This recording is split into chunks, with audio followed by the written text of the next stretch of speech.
Sniper 155 eh, no? Baka may naghahanap dyan mga paps, oh.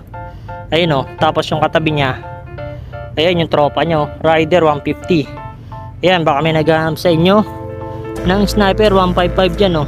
Pagdating sa itsura niya mga paps, ayun, oh. Buong buo pa rin yung kaha niya, oh. Sa gulong niya, ayan, oh. Solid na solid pa rin, oh. Medyo kinalawang lang yung kadena kasi nauulanan siya dito mga paps, oh. Ayun, oh. Wala siya kasing bubong. Tapos meron siya mga puno-puno. So, kulang lang yan sa linis mga paps. Pero kitang kita naman, pagdating sa kaha niya, makintab pa rin, buong buo pa rin, no? Sa tambucho niya, halos wala rin naman siyang gasgas. Sa gulong niya at sa magsalikod, eh, solid pa rin. May plaka na rin siya mga paps, oh.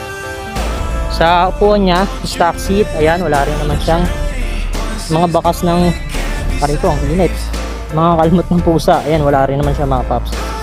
Kaya kung gusto niyo i-avail yan mga paps, mag-message lang